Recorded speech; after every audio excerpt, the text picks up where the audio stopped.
Want to start in South Bend, Indiana, because Notre Dame's social team got to typing away, putting together a sweet graphic for CJ Carr being announced as their starting quarterback for the 2025 season.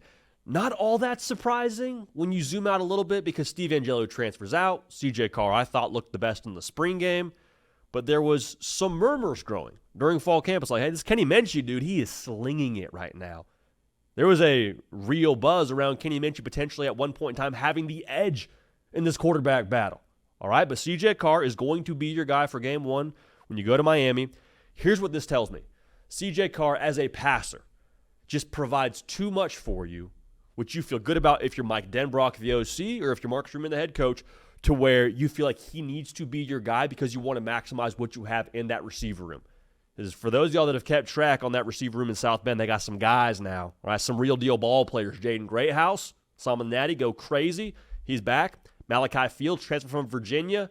Big body, hard body on the perimeter. He's going to be a guy for you. Will Pauling in from Wisconsin. A lot of names. Jordan Faison, a lot of names.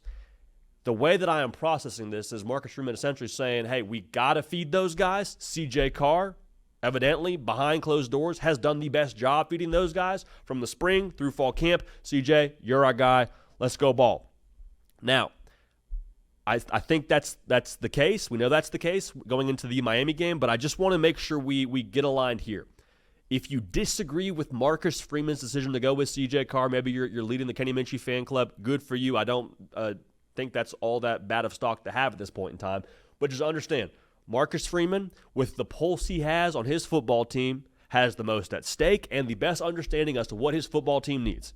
So I know there was a lot going on around the Kenny Minchey buzz and the hype and all that, and I'm here for that. I'm actually going to talk about that here in a matter of moments.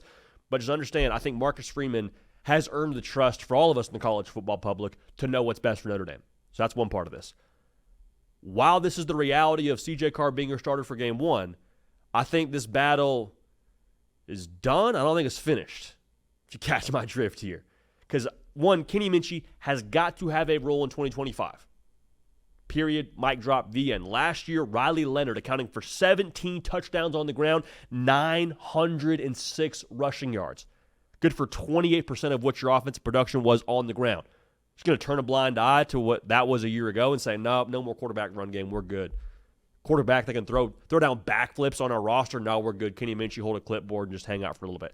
I don't see that happening. So I think regardless of what this looks like going forward, Kenny Minchey can, will, should have a role in the Notre Dame offense. That's one part of this. The other part of this, though, going back to what I said about the job not all the way being totally decided, in my mind at least, the way Notre Dame's schedule shapes up is super, super intriguing.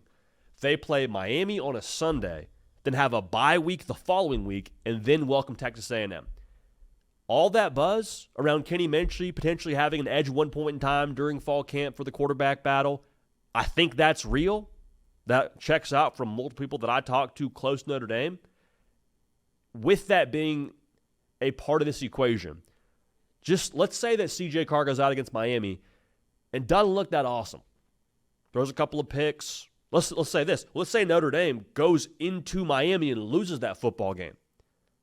This roster is far too talented to not be good enough at quarterback when it comes to what they're going to be the rest of 2025.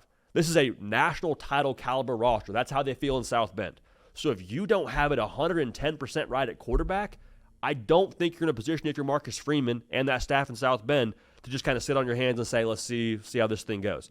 I would not be shocked in the slightest if it takes the Miami game to solidify who your quarterback one is for Notre Dame. Now, it's not me saying that they're going to play multiple guys against Miami. I'm not saying you're rotating Minchey and Carr during different series. That's not what I'm saying. But I am saying if CJ Carr doesn't stranglehold this QB1 job in Miami, I think this thing has still got some runway to it.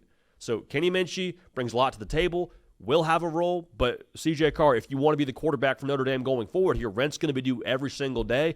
The biggest payment is due when you play the Canes. Make no mistake about it. So, the stakes are pretty high for Notre Dame. We've already talked about that on previous shows. The optics around what that brand is right now, how they're redefining what the Irish are in the minds of recruits in this generation. Notre Dame making another playoff run very much so hinges on having the right guy at quarterback.